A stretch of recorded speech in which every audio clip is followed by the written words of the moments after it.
हरे कृष्णा। भगवद गीता अध्याय 7 में आप सभी का स्वागत है। इस अध्याय का नाम है ज्ञान विज्ञान योग।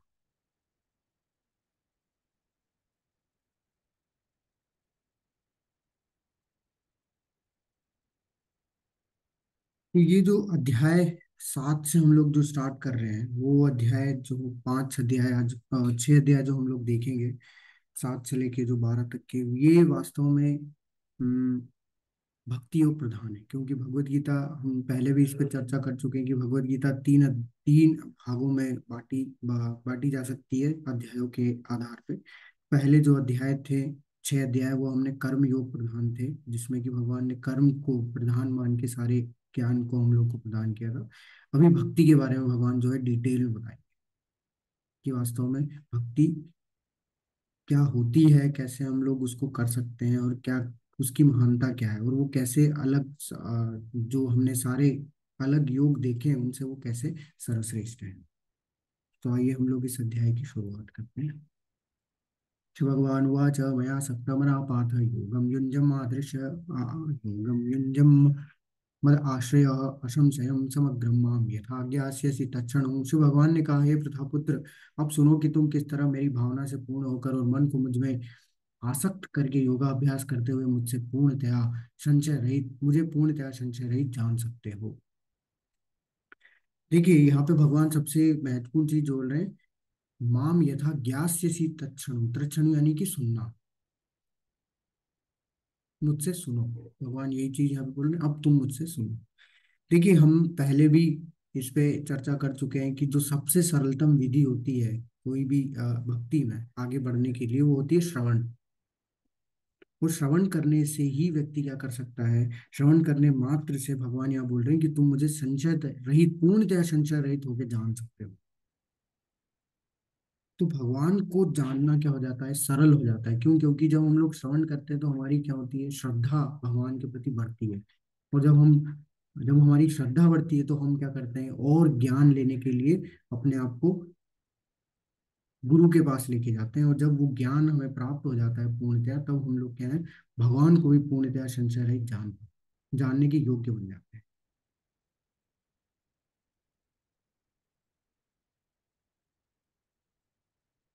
तो व्यक्ति सभी भौतिक कर्मों से मुक्त हो सकता है, किससे? सिर्फ और सिर्फ क्या करके, श्रवण करने में।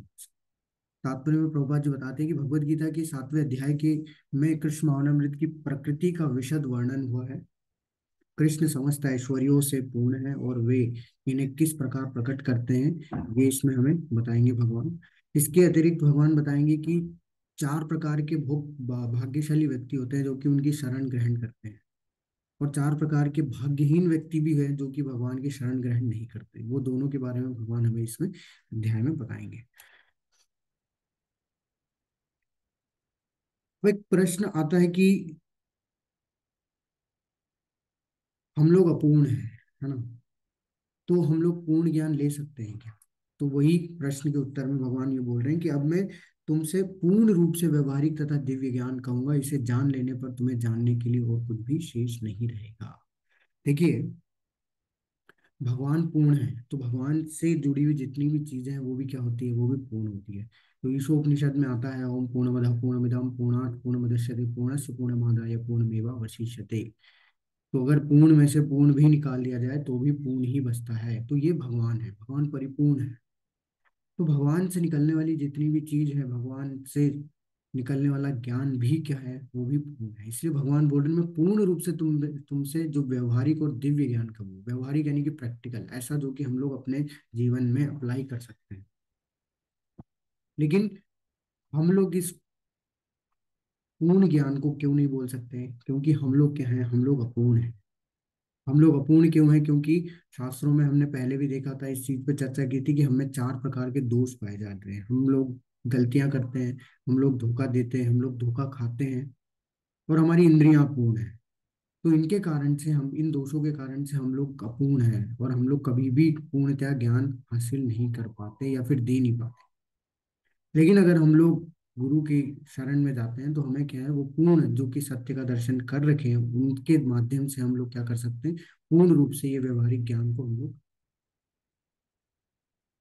पा सकते हैं और उसके आधार पर अपने जीवन को चला सकते हैं। तो इसलिए भगवान यहाँ पे अब जो ज्ञान बताने वाले हैं, भगवान बोल रहे हैं कि इसे जानने के बाद तुम्हारे पास कुछ भी शेष नहीं रहे। देखिए, कई लोगों के मन में एक प्रश्न आता है कि जब भक्ति इतनी श्रेष्ठ है, इससे पहले भी बहुत से ऐसे प्रश्न पूछे गए हैं कि भक्ति इतनी श्रेष्ठ है, इतनी मधुर है, इतनी आनंददायक है, इतनी सरल है, तो फिर सारे लोग इसको अपनाते क्यों नहीं है? कुछ ही लोग क्यों हैं जो कि इसमें अपना जो है समय देते हैं, सारे लोग अपना समय क्यों नहीं देते? तो ऐसा क्यों होता है? इसका उत्तर भगवान जो है वो यहाँ बता रहे हैं। मनुष्याणाम सहस्रेषु कश्चिद् यतति सिद्धये यत तामपि सिद्धानाम कश्चित् माम वेत्ति तत्वतः। तो भगवान बता रहे हैं कि कई हजारों मनुष्यों में से कोई एक सिद्धि के लिए प्रयत्नशील होता है, और इस तरह सिद्धि प्राप्त करने वालों में से विरला ही कोई मुझे वास्तव में जान पाता है। तो देखिए, इसका उदाहरण सीधा सा मैं आपको यहाँ देता हूँ कि जब भी क्लास स्टार्ट हुई, जब भी ये भगवत गीता का जो कोर्स है, जब हम लोग एडवर्टाइज करते हैं इसको, ठीक है, सब जगह पे भेजते हैं कि सारे लोग जो है इसमें ज्वाइन कर ले, तो बहुत से लोग ज्वाइन करते हैं, कई हजारों लोग इसको ज्वाइन करते हैं। लेकिन उन हजारों में से जब क्लास स्टार्ट होती है, कक्षा शुरू होती है, कोर्स स्टार्ट होता है, तो उन हजारों में से क्या है, कितने लोग आ पाते हैं? सिर्फ आते हैं ज्यादा से ज्यादा 100 लोग आते हैं। और उन 100 में से भी जब ये कोर्स आगे बढ़ता है तो कितने लोग रह जाते हैं? ज्यादा से ज्यादा लोग जो है वो 40 से 50 लोग रह जाते हैं। और जब ये कोर्स का जो आखिरी भाग जब चालू होता है, तो उसमें तो 25 से 30 लोग ही रहे।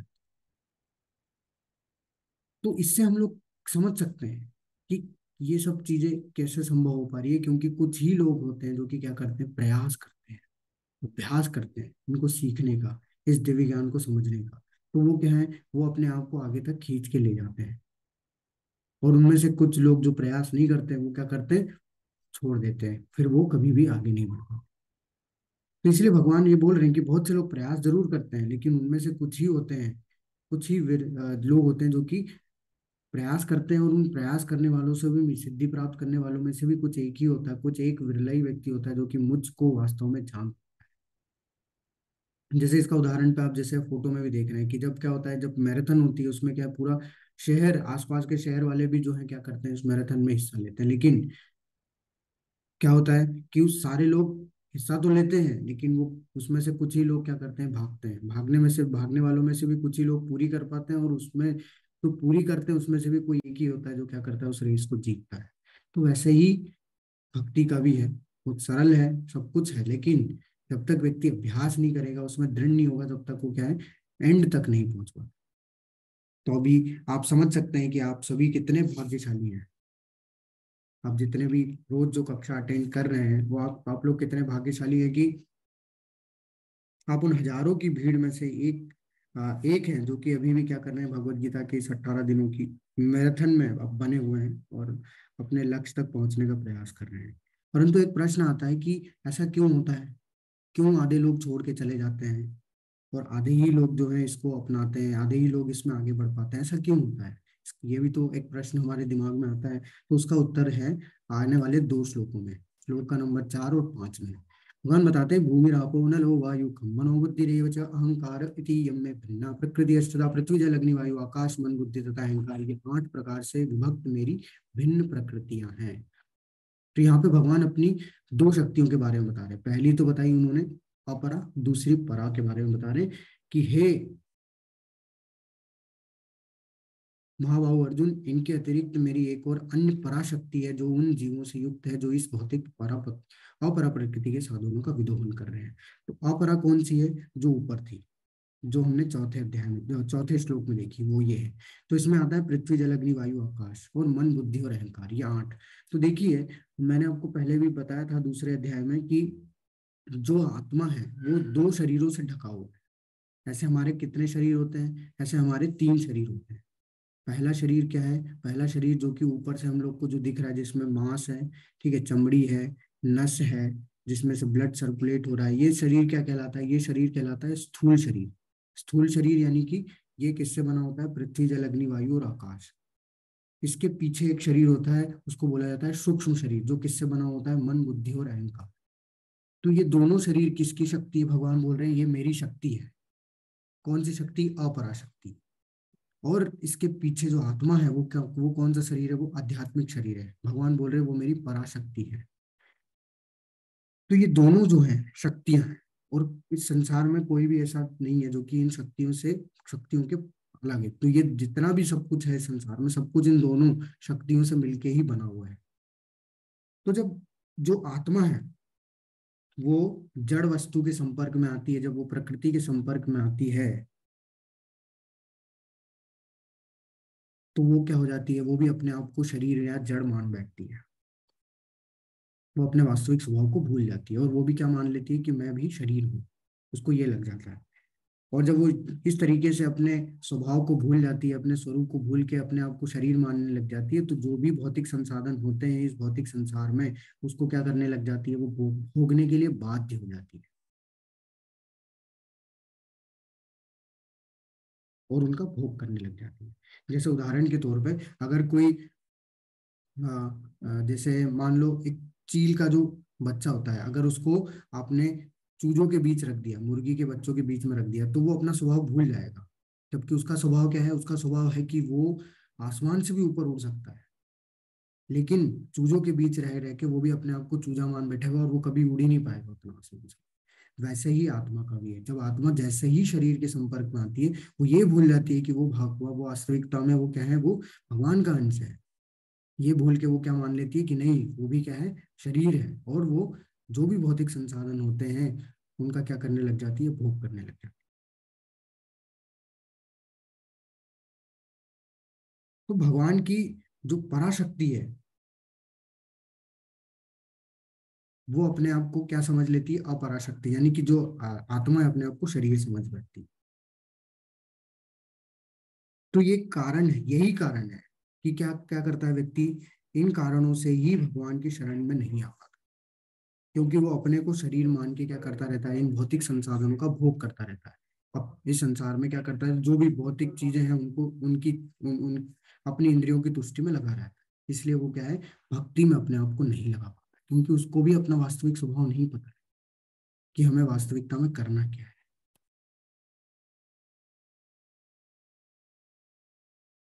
सारे प्राणियों का उद्गम इन दोनों शक्तियों में है। इस जगत में जो कुछ भी भौतिक तथा आध्यात्मिक है, उसकी उत्पत्ति तथा प्रलय मुझे ही जानो। और भगवान स्वयं स्पष्ट रूप से ये बोल रहे हैं कि सब कुछ जो भी हम लोग देख रहे हैं इस संसार में, जो कुछ भी है, सारे प्राणी बोल रहे हैं भगवान, सबका उद्गम किसमें है, सिर्फ इन दो शक्तियों से। तो सब कुछ जो भी मिल के बना हुआ है वो किससे बना हुआ है, मिलके इन दोनों शक्तियों से, परा और अपा।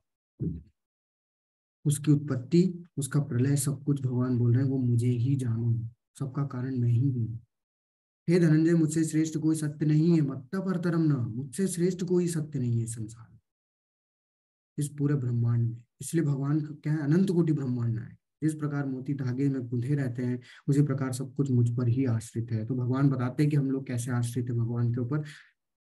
भगवान उदाहरण दे रहे हैं कि जैसे मोतियों की माला आपने देखी होगी, उसमें आप मोती देखते हैं, लेकिन अंदर जो धागा होता है जिसपे कि मोती टिके हुए हैं वो नहीं दिखता। अगर वो धागा काट दिया जाए तो मोती क्या हो जाएंगे, बिखर जाएंगे। वैसा ही हमारा भी, हम मोतियों के समान है, और धागा कौन है, भगवान है। हम लोग उस भगवान पे ही आश्रित हैं। अगर उनसे हम अलग हो जाएंगे तो हम लोग भी क्या है, बिखर जाएंगे। और अभी हम लोग क्या कर रहे हैं, उसी तरीके से रह रहे हैं। बहुत से लोग क्या कर रहे हैं, भगवान से अलग होके दुख जो है वो भोग रहे हैं। अगर हम लोग अपने आप को भगवान से कनेक्ट कर लेंगे तो हम भी क्या है, इन दुखों से शांति प्राप्त कर सकते हैं। वापस से हम लोग अपने घर, यानी कि भगवान के धाम लौटने के योग्य बन सकते। तो कोई भी चीज बिना आश्रित हुए नहीं रह सकती संसार। सब कुछ किस पे आश्रित है, सब कुछ भगवान पे आश्रित है, और भगवान इसकी पुष्टि कर रहे हैं यहाँ पे। अब बात आती है कि यहाँ पे भगवान अपने ऐश्वर्यों के बारे में बताएंगे। तो एक ये आता है कि अगर भगवान सब जगह है, मतलब सब चीजें भगवान पे आश्रित है, तो हम लोग कैसे भगवान की अनुभूति कर सकते हैं इस संसार में रहते हुए भी, है ना। एक ये भी है कि हम लोग कैसे भगवान की अनुभूति कर पाए, हर क्षण भगवान को कैसे याद कर पाए, किन किन चीजों में हम लोग उनको याद कर सकते हैं। तो भगवान उसके उदाहरण में बताते हैं, अपने ऐश्वर्यों के बारे में बताते हैं। रसो अमअप्सु कौन्तेय प्रभास्मि शशि सूर्यो प्रणव सर्ववेदेषु शब्द खे पौरुषम नशु। हे कुंती पुत्र, मैं जल का स्वाद हूँ, मैं सूर्य तथा चंद्रमा का प्रकाश हूँ, वैदिक मंत्रों में ओंकार हूँ, आकाश में ध्वनि हूँ, तथा मनुष्यों में सामर्थ्य हूँ। अब देखिए, यहाँ पे ऐसा बताया जा रहा है, भगवान अपने ऐश्वर्यों के बारे में जो बता रहे हैं, इसका मतलब ये नहीं है कि हम लोग इस तरीके से समझे कि हाँ ये सब जो है एक तरीके से भगवान है। लेकिन हर चीज को हम लोग कैसे समझ सकते हैं, हम लोग हर चीज को इस तरीके से समझ सकते हैं कि जो भी जिस भी चीज का जो विशेष गुण होता है, उससे हम लोग भगवान की अनुभूति कर सकते हैं। जैसे उदाहरण के तौर पे भगवान बोल रहे हैं कि मैं जल का स्वाद हूं। तो अब जल का स्वाद हर किसी को नहीं आता, लेकिन अगर बहुत ज्यादा भीषण गर्मी हो और अगर कोई व्यक्ति को प्यास लगी हो, तो आप उससे पूछिए, उसको जल का स्वाद आएगा, क्योंकि वो तृप्ति देता है। वो तृप्ति जो स्वाद दे रहा है, वो भगवान हम लोग उससे अनुभूति कर सकते हैं कि हाँ ये भगवान ने बोला है भगवत गीता में कि ये मैं हूं। क्योंकि वो तृप्ति कहाँ से आ रही है, भगवान से आ रही है। जैसे सूर्य और चंद्रमा का जो विशेष गुण है वो प्रकाश देना है, तो जब भी हम लोग प्रकाश को देखें तो हम लोग उससे अनुभूति कर सकते हैं कि अच्छा ये प्रकाश जो है वो कहाँ से आ रहा है। वैदिक मंत्रों में ओमकार, तो ओमकार के बिना कोई भी वैदिक मंत्र नहीं उच्चारण किया जाता। तो ओम, ओम जब भी आ रहा है सब जगह पे, वहां हम लोग भगवान की अनुभूति कर सकते हैं कि हाँ साक्षात ओम तो भगवान है। और आकाश में ध्वनि, हम लोग जो एक दूसरे से बात कर पा रहे हैं, तो ये ध्वनि कौन, कहाँ से, कैसे हम लोग कर पा रहे हैं, इससे हम लोग अनुभूति कर सकते हैं कि। और मनुष्यों में जो सामर्थ्य होता है, जो हम लोग जिस पे घमंड करते हैं हमेशा, कैपेबिलिटी आप मान लो, या फिर अ, जो भी जो भी हम लोग सामर्थ्य दिखाते हैं, वो एक तरीके से क्या है, वो कहाँ से आ रहा है, भगवान बोल रहे हैं वो मैं ही प्रदान कर रहा हूँ। हम लोग जो घमंड कर भी रहे हैं वो सब क्या है, वो सब एक तरीके से फॉल्स ही है। मनुष्यों का सामर्थ्य साक्षात कहाँ से आता है, भगवान से। तो भगवान बताते हैं कि पानी के स्वाद में हम लोग कर सकते हैं भगवान की अनुभूति, चांद सूरज की रोशनी से हम लोग भगवान की अनुभूति कर सकते हैं, वैदिक मंत्रों में ओमकार जो होता है उससे भगवान की अनुभूति कर सकते हैं, ईथर जो है, ईथर यानी कि आकाश में ध्वनि से हम लोग भगवान की अनुभूति कर सकते हैं, आदमी के अंदर जो योग्यता होती है वो भगवान के सामर्थ्य जो होता है उससे हम लोग अनुभूति कर सकते हैं। पृथ्वी की सुगंध, तो आपने देखा होगा बारिश में मिट्टी की सुगंध आती है, वो कैसे, कहाँ, क्या, कुछ भी नहीं पता हमें, तो वो भगवान स्वयं बता रहे हैं कि वो मेरे से ही है। उससे हम लोग उनकी अनुभूति कर सकते हैं। आग का विशेष गुण होता है उसकी तप, उसका ताप। तो उसकी तपिश से हम लोग भगवान की क्या कर सकते हैं, अनुभूति कर सकते हैं। जितने भी तपस्वी होते हैं उनकी तपस्या से हम लोग भगवान की अनुभूति कर सकते हैं। पूरे सभी इस संसार में जो जो भी हम लोग देख रहे हैं उसका अस्तित्व क्या है, मूल बीज है, वहीं से सब प्रकट हुआ है। तो वो मूल बीज से हम लोग भगवान की अनुभूति कर सकते हैं। बुद्धिमान की बुद्धि से कर सकते हैं, और शक्तिशाली का तेज और कौशल, उससे हम लोग क्या कर सकते हैं, भगवान की अनुभूति कर सकते हैं। तो ये सब विशेष गुण जिसके भी होते हैं उससे हम लोग भगवान की अनुभूति कर सकते हैं। तुम जान लो कि मेरी शक्ति द्वारा सारे गुण प्रकट होते हैं, चाहे वो सतोगुण हो, रजोगुण हो या तमोगुण हो। एक एक प्रकार से मैं सब कुछ हूँ, किंतु स्वतंत्र हूँ, मैं प्रकृति के गुणों के अधीन नहीं हूँ, अपितु वे मेरे अधीन है। तो देखिए भगवान यहाँ पे ये चीज क्यों बोल रहे हैं, क्योंकि हम सबको क्या लगता है कि भगवान ने जन्म लिया है तो वो भी क्या है, कर्मों के बंधनों से बंधे हुए हैं, वो भी प्रकृति के इन तीनों गुणों से बंध गए हैं।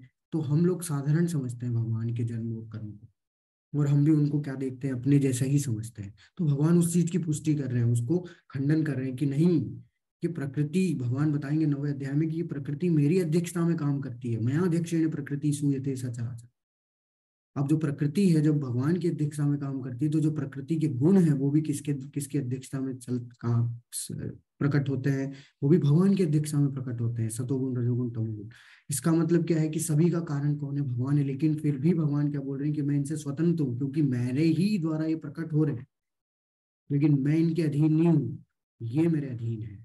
तो इसलिए भगवान को गुणातीत बोला जाता है, वो गुणों के ऊपर है। वो गुणाधीश बोला जाता है, गुणों के स्वामी है, गुणों के अधीश है।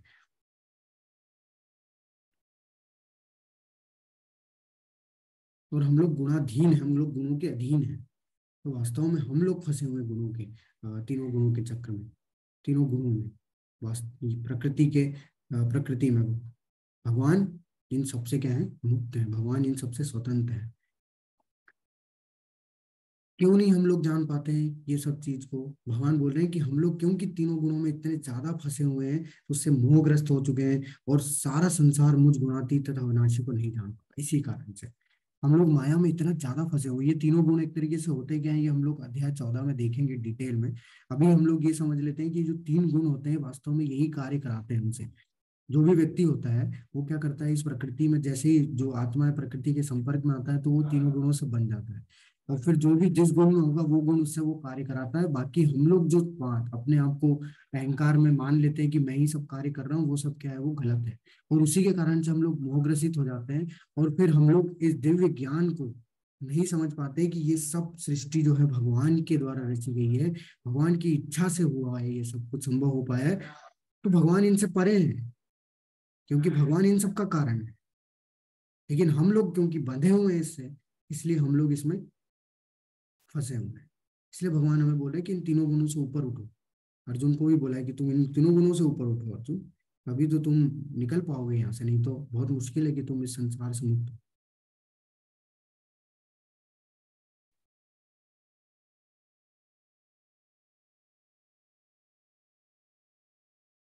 और वही चीज भगवान बता रहे हैं कि देवी ऐसा गुणमयी मम माया दुरत्य मामेव ये प्रपद्यन्ते माया में ताम तरंती थे। भगवान बताते हैं कि भगवान की जो एक शक्ति है, माया शक्ति, जिसको हम लोग बोलते हैं ना माया, माया में फंसे हुए हैं हम लोग, मोह माया में फंसे हुए हैं, वो माया के बारे में बता रहे हैं भगवान की। प्रकृति के तीनों गुण वाली इस मेरी देवी शक्ति को पार कर पाना कठिन है। तो ये जो तीन गुण है एक तरीके से माया ही है, और वही हमें इस संसार में बांधे हुए हैं। भगवान बोल रहे हैं कि इसको आसान नहीं है पार करना।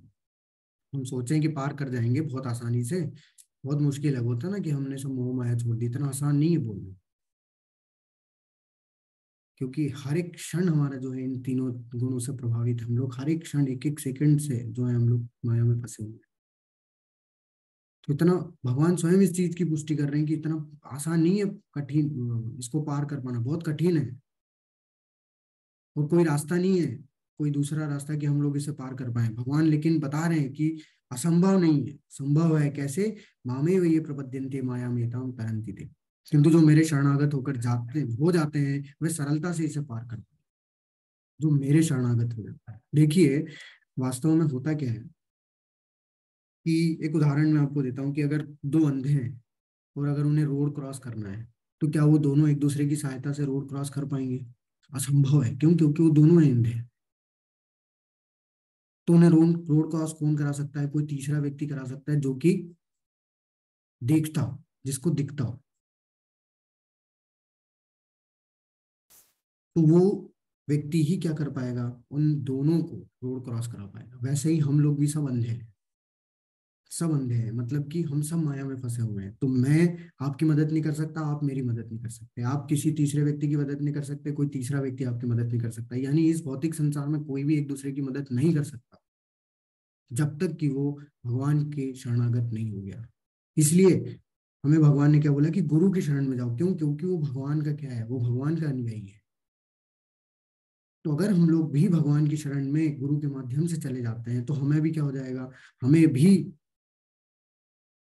वो साक्षात्कार हो जाएगा, और हम आसानी से इस माया देवी शक्ति को पार कर जाएंगे, बहुत सरलता से पार कर जाएंगे। लेकिन हम चाहें कि हम एक दूसरे की सहायता करके पार कर पाए तो बहुत मुश्किल है। एक और उदाहरण मैं आपको देता हूँ कि अगर सारे लोग हम लोग इकट्ठे हो जाए और एक कमरे में हमारे सबके हाथ और पैर दोनों बांध दिए जाएं, तो क्या हम लोग एक दूसरे की सहायता से एक दूसरे के हाथ पैर खोल सकते हैं? नहीं खोल पाएंगे। वैसे ही हम लोग माया में भी एक दूसरे की सहायता नहीं कर सकते, क्योंकि हम सब माया में बंधे हुए हैं, माया में फंसे हुए हैं।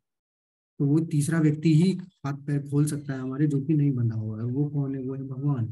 भगवान क्या है? भगवान माया में बंधे हुए नहीं है, भगवान माया से परे है। वो माया के स्वामी है। उनको मायाधीश बोला जाता है। वो क्या है? माया के अधीश है, माया के स्वामी है। तो जो माया को खुद नियंत्रित करता है, अगर हम लोग सीधा उनकी शरण में चले जाएंगे तो माया भी हम लोग को क्या है, कुछ नहीं बिगाड़ पाएगी। हम लोग माया को नियंत्रित नहीं कर पाते, और माया ना तो भगवान को नियंत्रित कर पाती। भगवान की शक्ति है, भगवान बोल रहे हैं कि मेरी देवी शक्ति को, तो भगवान की शक्ति है तो भगवान उसको नियंत्रित करते हैं, और हमें माया नियंत्रित करती है। तो इसलिए हमें क्या करना चाहिए, सीधा भगवान की शरण में जाना चाहिए, जिससे कि हम लोग भी उस माया को पार कर जैसे अगर कोई व्यक्ति बहुत अच्छा तैराक हो, है, और उसको बीच समुद्र में फेंक दिया जाए, तो वो क्या किसी किनारे पे आ जाएगा? वो कितना भी वर्ल्ड का नंबर वन स्विमर क्यों ना हो, फिर भी नहीं वो किसी समुद्र को पार करके किनारे पे आ सकता। वो डूब जाएगा। फिर कौन बचाएगा? जो डूबा हुआ नहीं है, और वो कौन है? वो भगवान है। तो भवसागर से हमें कौन निकाल सकता है? भगवान निकाल सकते हैं। इसलिए हमें शरणागत होना ही होगा, हमें अपने सारे कार्यों के माध्यम से भगवान से जुड़ना ही होगा, और यही भक्ति है। तभी हम लोग क्या कर पाएंगे? भगवान से, तभी हम लोग इस माया शक्ति से, भगवान की जो देवी शक्ति है, इससे हम लोग मुक्त हो पाएंगे, इसको आसानी से पार कर। अब भगवान बता रहे हैं चार प्रकार के जो व्यक्ति होते हैं जो कि भगवान की शरण ग्रहण नहीं करते हैं। कौन से चार प्रकार के व्यक्ति होते हैं? नमाम दुष्कृतिनो मूढ़ः प्रपद्यन्ते नराधमा मायया प्रतिज्ञान आसुरम भावमोक्षतः। जो निपट मूर्ख हैं, पहले। दूसरे, जो मनुष्यों में अधम है। तीसरे, जिनका माया द्वारा ज्ञान हर लिया गया है। चौथे, जो असुरों की असुर और नास्तिक प्रकृति वाले हैं। ऐसे दुष्ट मेरे शरण ग्रहण नहीं करते। तो दो तरीके के व्यक्ति होते हैं। तो दुष्कृतिनो होते हैं जो कि क्या करते हैं? पाप कर्म करते रहते हैं, दुष्ट लोग जिनको बोला जाता है। और सुकृतिन होते हैं जो कि पुण्य कर्म करते हैं, पुण्य आत्मा बोला जाता है। तो ये दुष्कृतियों कौन कौन से हैं? पहले तो निपट मूर्ख। तो अगर आप देखेंगे प्रभुपाद जी के तात्पर्य में इस श्लोक के, प्रभुपाद जी इन चारों को बहुत अच्छे से डिटेल में समझाते हैं एग्जाम्पल देके। तो निपट मूर्ख कौन है? निपट मूर्ख वो है जो अपने आप को सो कॉल्ड बिजी बताते रहते हैं। 24 घंटे सबके पास है, लेकिन फिर भी व्यक्ति अपने आप को क्या बताते हैं? कि बहुत बिजी हूं मैं, मेरे पास इतना समय भी नहीं। देखिए, ये लोग ऐसा नहीं है कि भगवान में विश्वास नहीं करते, विश्वास करते हैं, लेकिन ये मूर्ख सिर्फ 2 पैसे कमाने के लिए अपने आप को दिन रात क्या करते रहते हैं? गधे जैसा काम करवाते रहते हैं, चंद पैसों के लिए। उससे उन्हें शांति मिलती है, ऐसा लगता है उन्हें। लेकिन वो शांति शांति होती नहीं है, वो आगे जाके दुख ही देती है। तो जो व्यक्ति गधे जैसे काम करते रहते हैं, अपने आप को सो कॉल्ड बिजी बोलते रहते हैं, वो क्या कर वो निपट मूर्ख की श्रेणी में आते हैं। वो कभी भी भगवान की शरण ग्रहण नहीं करते। इनसे ऊपर है अधम, मनुष्यों में अधम, नराधम। नरो यानी मनुष्यों में सबसे नीचे। वो श्रेणी कौन सी है? वो थोड़ा मूर्खों से ऊपर है।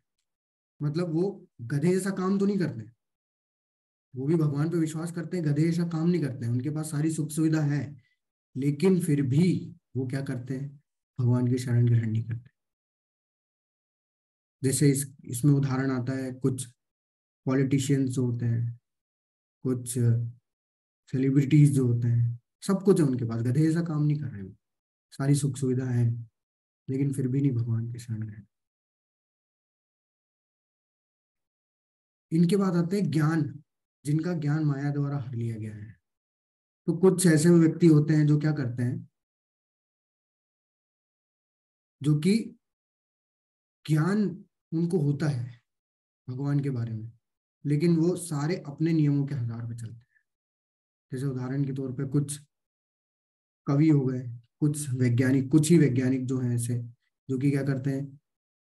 सिर्फ अपने ज्ञान में ही मग्न रहते हैं, उन्हें कोई मतलब नहीं। तो उनका ज्ञान माया के द्वारा हर लिया गया है, वो कभी भी इस तरीके से विश्वास नहीं करते चीजों पे। मानते हैं लेकिन विश्वास नहीं करते। ये हो गए ज्ञान जिनका माया द्वारा हर लिया गया है। और सबसे लास्ट में जो असुर होते हैं, जो भगवान के अस्तित्व को ही नकार देते हैं, वो क्या है? नास्तिक लोग। वो भी क्या है? एक तरीके से दुष्ट लोग हैं, जो कि भगवान की शरण ग्रहण नहीं। लेकिन इसके विपरीत चार लोग होते हैं, जो कि चार प्रकार के लोग होते हैं जो कि भगवान की शरण ग्रहण करते हैं। वो कौन है? चतुर्विधा भजन्ते माम जना सुकृतिनो अर्जुन सुकृतिनो पुण्यात्मा अर्थ जिज्ञासु अर्थार्थी ज्ञानी च भरत ऋषभ। कौन कौन से हैं? चार प्रकार के पुण्यात्मा मेरी सेवा करते हैं, आर्थ, जिज्ञासु, अर्थार्थी और ज्ञानी। आर्थ वो जो कि पीड़ित है। पीड़ित है मतलब कि जिनको कोई दुख होता है, जैसे कि कोई पीड़ा होती है ना, कि मान लो उनके घर में कोई, किसी को कुछ बीमारी है, तो वो भगवान की शरण में जाते हैं कि भगवान कैसे भी करके इसको ठीक कर। पीड़ा में है व्यक्ति, दुख है थोड़ा, कि सब कुछ सही चल ही नहीं रहा है, तो उसको पीड़ा में जाते हैं भगवान के पास कि भगवान इसको दूर कर। तो ऐसे लोग जो है, आर्त जो होते हैं, जो पीड़ित होते हैं, वो भगवान की शरण में जाते हैं। जिज्ञासु, जिनको जिज्ञासा होती है वास्तविकता को जानने की, सत्य को जानने की। लालसा होती है कि वो जाने कि हम लोग यहाँ क्यों आए हैं, हमारे आने के पीछे कारण क्या है, क्यों हम लोग दुख भोग रहे हैं। भगवान के विज्ञान को जानने की जिज्ञासा होती है, वो व्यक्ति भगवान की शरण।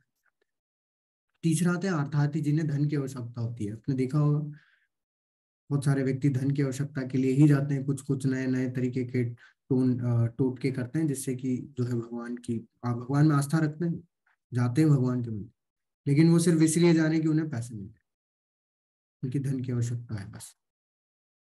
चौथे लोग जो ज्ञानी होते हैं, जिन्हें परम सत्य का ज्ञान ऑलरेडी है, तो उनके अंदर तो बिल्कुल वो रहेगा कि हाँ वो भगवान की शरण में जाए।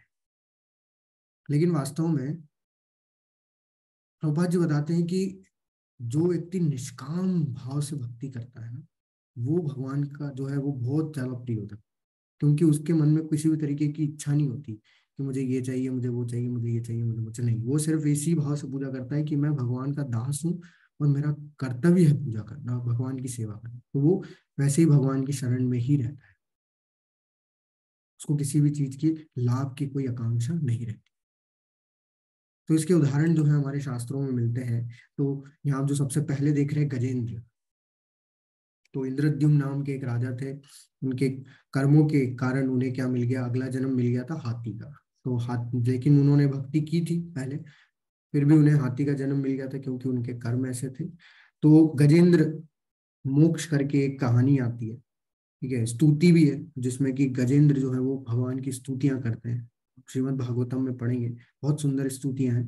तो उसमें क्या है, गजेंद्र एक समय पे अपने झुंड के साथ में, वही हाथियों के झुंड के साथ में कहाँ जाते हैं, पानी पीने के लिए तालाब में जाते हैं, और तालाब में एक मगरमच्छ जो है उन पर हमला कर देता है।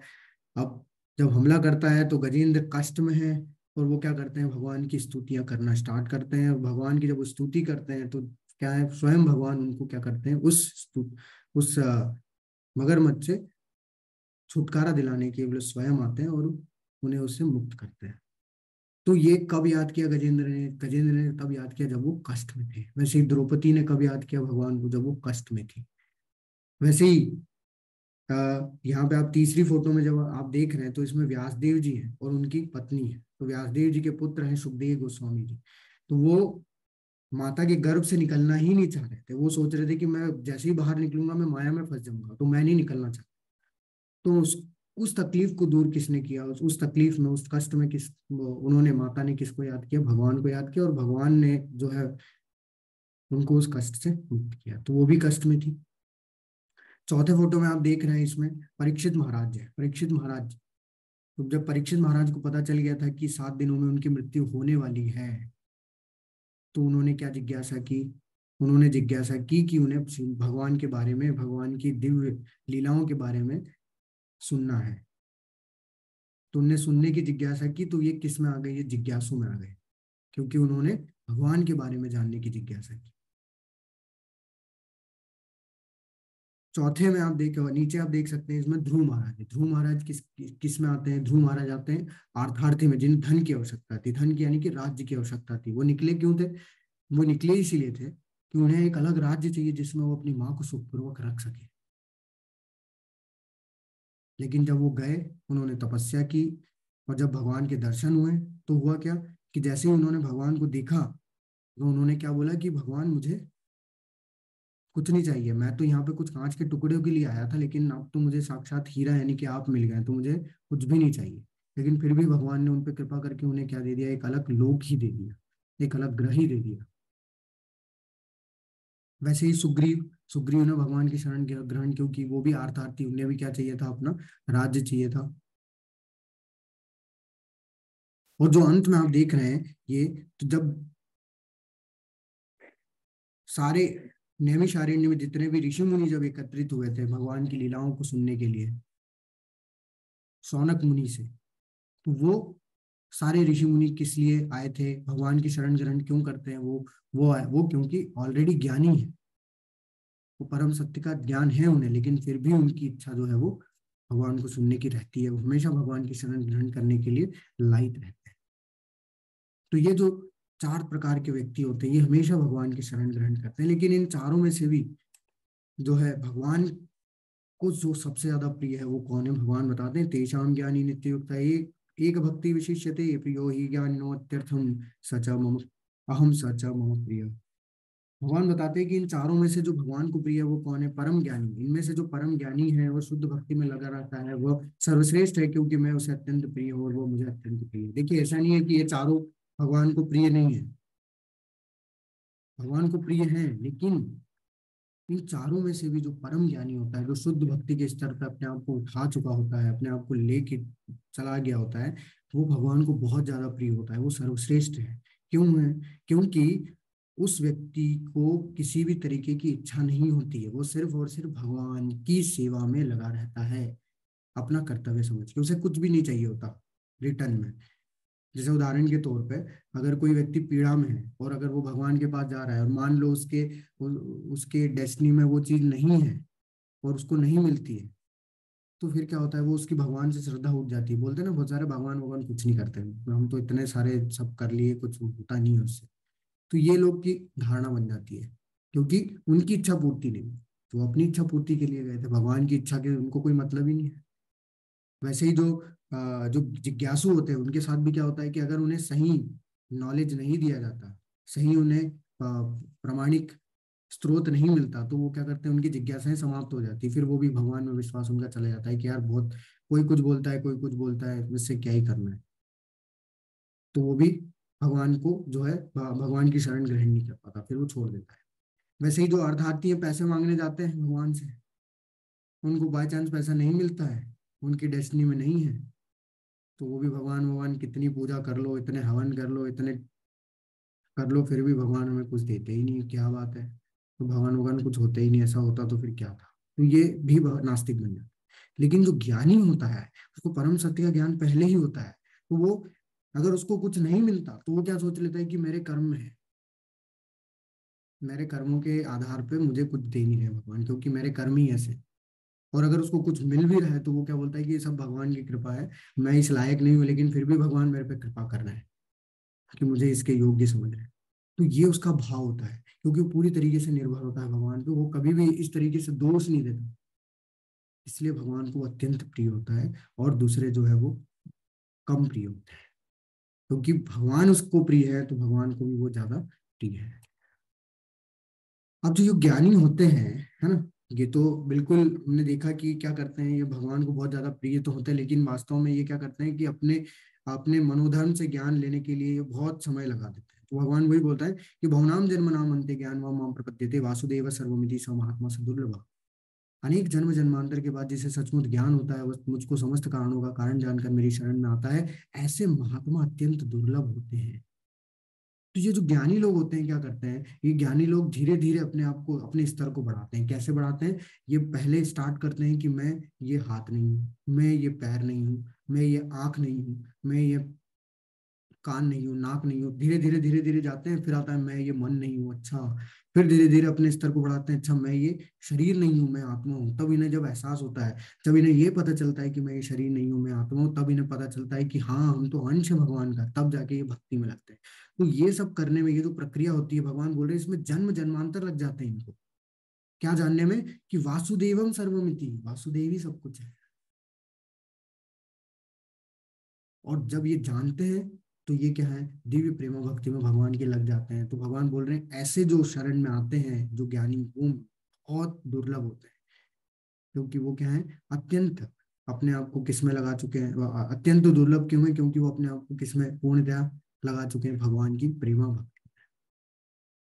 लेकिन ये जो प्रोसेस है ज्ञान के माध्यम से भगवान से जुड़ने का, ये कितना कठिन है। आप देख सकते हैं कई जन्म हम लोग को भोगने पड़ेंगे, कई बार जन्म मृत्यु के चक्र भोगना पड़ेगा, कई बार इस संसार में जन्म लेना पड़ेगा, तब जाके हम लोग क्या है, भगवान ये जान पाएंगे कि वासुदेव ही सब कुछ है। लेकिन इसके विपरीत अगर हम लोग भक्तों की शरण में जाते हैं, भक्तों के साथ मिलके अपनी भक्ति में आगे बढ़ने का प्रयास करते हैं, तो हम तुरंत जान जाएंगे कि हाँ भगवान ही सब कुछ है। और तुरंत हम लोग भगवान की सेवा में लग जाएंगे और जल्दी से मुक्त होने के योग्य बन जाएंगे। अब भगवान जो है वो देवी देवताओं की जो पूजा हम लोग करते हैं, वो कितना त्रुटिपूर्ण ढंग से करी जाती है, वो भगवान बता रहे हैं कि किस किस तरीके से हम लोग करना चाहिए और किस तरीके से हम लोग करते हैं। जिनकी बुद्धि भौतिक इच्छाओं द्वारा मारी गई है वे देवताओं की शरण में जाते हैं और वे अपने अपने स्वभाव के अनुसार पूजा विशेष विधि विधानों का पालन करते हैं। मैं प्रत्येक जीव के हृदय में परमात्मा स्वरूप स्थित हूँ। जैसे कि कोई किसी देवता की पूजा करने की इच्छा करता है, मैं उसकी श्रद्धा को स्थिर करता हूँ जिससे वह उसी विशेष देवता की भक्ति कर सके। तो भगवान कहीं पे भी बहुत से लोगों के मन में भ्रांति है कि ये जो संस्था वाले हैं, ये संस्था वाले क्या करते हैं कि देवी देवताओं की पूजा मत करो, ऐसा बोलते हैं। भगवान स्वयं नहीं बोल रहे हैं कि मत करो। भगवान स्वयं उल्टा ये बोल रहे हैं कि जो जिस देवी देवता की पूजा करता है उसकी श्रद्धा में उसमें डबल कर देता हूं, जिससे कि वो और अच्छे से पूरे एकाग्रता से जो है उस देवी देवता की भक्ति कर सके। लेकिन हम लोग भक्ति करते नहीं है, क्योंकि हम लोग भौतिक इच्छा की प्राप्ति के लिए देवी देवताओं की शरण में जाते हैं। भगवान यही बोल रहे हैं कि भौतिक इच्छाओं द्वारा हमारी क्या है, बुद्धि मारी जाती है। हमें क्या चाहिए होता है, कुछ फल चाहिए होता है तो हम लोग जाते हैं कि हमें ये दे दो, हमें वो दे दो। हम लोग उनसे डील करते हैं।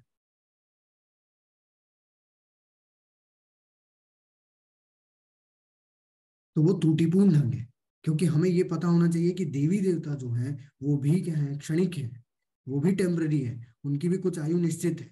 लेकिन उनके पास में शक्तियां हैं, क्योंकि भगवान के द्वारा उन्हें प्रदान की गई है, जिसके माध्यम से वो हमारी इच्छाएं पूरी करते हैं। तो उनके द्वारा जो फल दिए जाएंगे वो भी कुछ समय के लिए हमारे पास रहेंगे, हमें प्रसन्नता देंगे, हमें सुख देंगे, लेकिन फिर वो वापस समाप्त हो जाएंगे।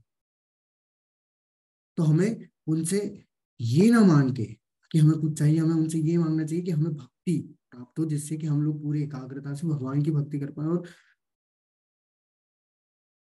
अपने आप को उनके शरणागत रख पाए, जिससे कि हम लोग यहाँ संसार से मुक्त होकर वास्तविक सुख को प्राप्त कर। लेकिन फिर भी हम लोग ये करते नहीं है। यही यही गलत ढंग है जो कि हमें क्या करता है, इस संसार से बांधता है। बुद्धिहीन मनुष्य मुझको ठीक से न जानने के कारण सोचते हैं कि मैं पहले निराकार था और अब मैं इस स्वरूप को धारण किया। वे अपने अल्प ज्ञान के कारण मेरी अविनाशी तथा सर्वोच्च प्रकृति को नहीं जानते। जैसे मैंने अभी पहले ही बताया था कि बहुत सारे ऐसे मूर्ख लोग हैं, वो क्या समझते हैं कि भगवान का कोई आकार नहीं होता। ऐसा नहीं है कि भगवान का कोई आकार नहीं है। भगवान का आकार नहीं होता तो फिर हमारा आकार भी नहीं होता, हम भी निराकार होते हैं। तो भगवान का भी एक वास्तविक आकार है। तो लोग क्या समझते हैं, बहुत से लोग जो निराकारवादी होते हैं वो क्या समझते हैं कि पहले भगवान का कोई आकार नहीं था, लेकिन जब भगवान ने जन्म लिया तब उनका आकार हो। ये कौन सी बात हुई, इसमें कोई सेंस बनता है इस बात का? तो भगवान उन्हीं के लिए बोल रहे हैं कि मैं, ऐसे लोग भी हैं जो मूर्ख हैं, जो कि पहले मुझे निराकार समझते थे, फिर बोलते हैं कि अभी द्वापर युग में मैंने जन्म लिया तो मैं अब आकार लिया है मैंने। जबकि भगवान पहले ही बता चुके हैं कि मैं अपने दिव्य रूप में प्रकट होता हूँ। तो रूप मतलब क्या होता है, चौथे अध्याय में भगवान बता चुके हैं कि मैं हर युग में अपने दिव्य रूप में प्रकट होता हूँ। जब भी धर्म की जब भी अधर्म का प्रधानता होने लगती है तो मैं प्रकट होता हूँ, भक्तों का उद्धार करने के लिए मैं प्रकट होता हूँ। तो अपने दिव्य रूप में हमेशा प्रकट हुआ है। भगवान हर बार ये भी बोल रहे हैं कि मेरे जन्म और मेरे कर्म को दिव्य मानो।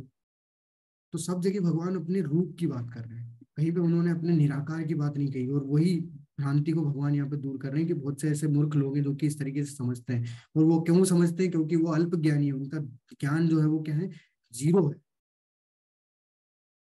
वो बहुत छोटे ज्ञान वाले लोग हैं, उनके पास बहुत कम ज्ञान है, क्योंकि वो मेरी अविनाशी और सर्वोच्च प्रकृति को, शक्ति को नहीं समझ पाते। और ऐसे लोगों के लिए फिर भगवान क्या करते हैं, मैं मूर्खों तथा अल्पज्ञों के लिए कभी भी प्रकट नहीं होता। कितना भी कोशिश कर ले भगवान इनको नहीं दिखे, उनके लिए तो मैं अपनी अंतरंगा शक्ति से आच्छादित यानी ढका हुआ रहता हूं। अतः वे यह नहीं जान पाते कि मैं अजन्मा तथा विनाशी हूँ। और फिर भगवान ही फिर उनको क्या करते हैं, उनकी बुद्धि को भ्रष्ट और कर देते हैं। फिर वो कभी नहीं जान पाते कि वो भगवान अजन्मे है और भगवान अविनाशी है। ना तो उनका जन्म हुआ है, ना वो उनका विनाश होता है। क्योंकि अब जैसे 11वें अध्याय में भगवान बताएंगे ये, मतलब संजय जब देखेंगे भगवान का जो रूप, जो भगवान का जो विश्व रूप, उसमें भगवान के विश्व रूप को देख के संजय बताते हैं कि हजारों हजारों सूरज भी अगर उदय हो जाए और उससे जो निकलने वाला तेज है वो भी भगवान के शरीर से जो तेज निकल रहा है उसकी समानता नहीं कर सकते, उसके समान नहीं है। तो इतना तेज है कि जो पीछे भगवान खड़े हैं, जिस रूप से वो लाइट निकल रहा है वो दिखता ही नहीं है। तो भगवान क्योंकि ढक लेते हैं अपने को। और जो देखना चाहता है उसको दिखता है, जो नहीं देखना चाहता उसको फिर जो वो चाहता है वही दिखता है। तो भगवान बोलते हैं ये था मम प्रपद्यन्ते तां सदैव भजाम्यहम्, जो जो जिस जिस भाव में मेरी पूजा करेगा उसको मैं उस भाव में क्या करूंगा, कृपा प्रदान करूंगा। तो जो निराकार वैदी होते हैं वो क्या करते हैं, भगवान को लाइट के रूप में पूजते हैं, तो भगवान भी उनको लाइट के रूप में ही क्या करते हैं, कृपा प्रदान करते हैं। फिर वो कभी जान नहीं पाते कि भगवान अजन्म है, भगवान का भी एक रूप है, भगवान भी अविनाशी है, कुछ नहीं जानते। हे अर्जुन, से भगवान होने के नाते मैं जो कुछ भूतकाल में घटित हो चुका है, जो वर्तमान में घटित हो रहा है और जो आगे होने वाला है वो सब कुछ जानता हूँ। मैं समस्त जीवों को भी जानता हूँ, लेकिन मुझे कोई नहीं जानता। भगवान इसकी पुष्टि कर रहे हैं कि मैं सब जानता हूँ, क्योंकि इस पूरे संसार का, इस पूरे ब्रह्मांड का आदि सृष्टा मैं ही हूँ, तो मैं सब जानता हूँ। क्या हो रहा है, क्या होने वाला है और क्या होगा। मैं समस्त जीवों को भी जानता हूँ। कैसे जानते हैं, क्योंकि भगवान हर एक के हृदय में परमात्मा के रूप में स्थित है, एक एक कण में स्थित है। लेकिन हम, भगवान बोल रहे हैं, मुझे कोई नहीं जानता। और भगवान को कौन जान सकता है, भगवान को जो जान सकता है, भगवान उसकी पुष्टि कर चुके हैं पहले चौथे अध्याय में कि भक्तो असीमे सखा चेती, सिर्फ भक्त ही मुझे जान सकता है। 18 अध्याय में भी करेंगे, भक्तो असीमे सखा चेती, भक्त ही मुझे जान सकता है। तो भक्ति ही एकमात्र ऐसा माध्यम है जिसके माध्यम से कि हम लोग भगवान को पूर्णतया से, सही ढंग से, तत्व के रूप में जान पाएंगे। येषामन्तगतमं पापं जनानः पुण्यकर्मणां ते द्वन्द्वमोह निर्मुक्ता भजन्ते मां दृढ़व्रता। जिन मनुष्यों ने पूर्व जन्मों में तथा इस जन्म में पुण्य कर्म किए हैं, जिनके पाप कर्मों का पूर्णतया उच्छेदन हो चुका है, होता है, वो मोह के द्वंद्वों से मुक्त हो जाते हैं और वे संकल्प पूर्वक मेरी सेवा में तत्पर होते हैं। अब भगवान बता रहे हैं कि कैसे कोई व्यक्ति भगवान की सेवा कर सकता है। तो पूर्णतया जब कोई व्यक्ति सारे पाप कर्मों से, पुण्य कर्मों से मुक्त हो जाता है, तभी वो भगवान की भक्ति कर सकता है। तभी वो द्वंद्वों से मुक्त हो जाएगा। द्वंद्व मतलब कि लाभ हानि, अच्छा बुरा, दिन रात, ये सब जो द्वंद्व है हम लोग देख रहे हैं, मान अपमान, आदर अनादर, ये सब, इससे मुक्त कब होता है व्यक्ति, जब वो अपने आप को अपने कर्मों से भगवान से जोड़ना जाता है। जब वो जुड़ता है इस तरीके से, होता है कि जब वो जुड़ता जाता है, जुड़ता जाता है, जुड़ता जाता है, तो वो शुद्ध होता जाता है। यानी कि उसके पाप कर्म भी धीरे धीरे शुद्ध होते हैं, उसके पुण्य कर्म भी धीरे धीरे जो है समाप्त होते जाते हैं, फल, उसके जो भी फल है। और जब ये सब पूरी तरीके से समाप्त हो जाएंगे कहीं आगे जाके, तो वो क्या हो जाएगा, पूर्णतया भगवान की भक्ति में तत्पर हो जाएगा। वही भगवान इस चीज की पुष्टि कर रहे हैं, ये चीज बता रहे हैं कि कैसे कोई लगता है भगवान की पूर्णतया भक्ति में, दृढ़ता के साथ में, कहीं पे उस विचलित नहीं होता है। अभी हम लोग उस प्रोसेस में हैं।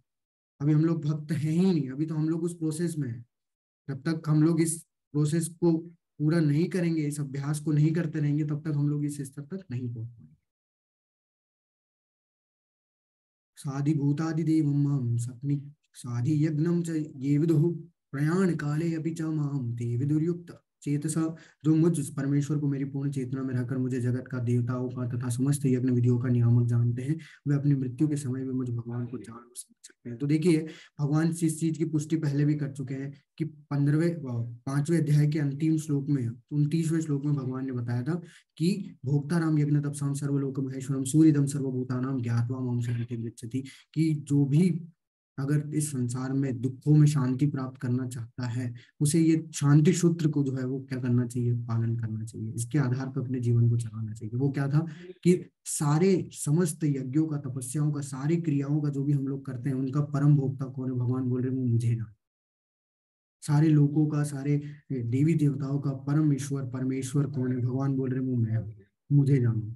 और अपना हितैषी मित्र मुझे मानो। अगर ये तीनों चीज हम लोग अगर जान लेते हैं, तो भगवान क्या बोल रहे हैं कि तुम इन सारे दुखों से शांति प्राप्त कर लोगे इस संसार में रहते हुए भी। वही चीज भगवान यहाँ पे पुष्टि कर रहे हैं कि मेरी पूर्ण चेतना में रहकर अगर मुझे इस जगत का देवता मानते हो, परमेश्वर मानते हो, सारी विधियों का नियामक या फिर परम भोक्ता मुझे मानते हो, तो मृत्यु के समय भी मुझ भगवान को जान और समझ सकते हो। भगवान ये चीज एक नई ऐड कर दी है कि मृत्यु के समय भी तुम मुझ भगवान को जान सकते हो। लेकिन कैसे, इसकी पुष्टि कल के अध्याय में भगवान करेंगे, क्योंकि कल का जो अध्याय है वो पूरा मृत्यु के ऊपर है, 8वां अध्याय। यह सातवां अध्याय विशेष रूप से बताता है कि कोई किस प्रकार से पूर्णतया कृष्ण भावनावाहित हो सकता है। कृष्ण भावना का शुभारंभ ऐसे व्यक्तियों के सानिध्य से होता है जो कृष्ण भावनावाहित होते हैं। ऐसा सानिध्य आध्यात्मिक होता है और इससे मनुष्य प्रत्यक्ष भगवान के संसर्ग में आता है और भगवत कृपा से वह कृष्ण को भगवान समझ सकता है।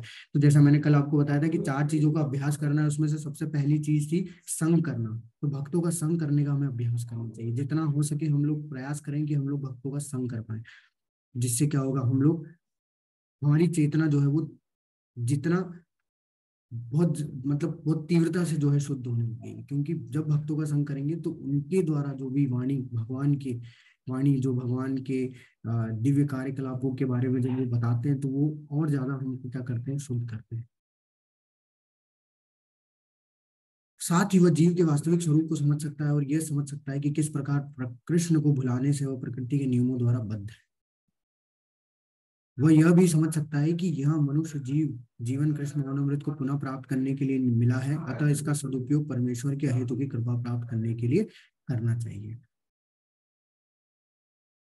तो हमारा ये 7वां जो अध्याय है यही समाप्त होता है। हरे कृष्णा। अगर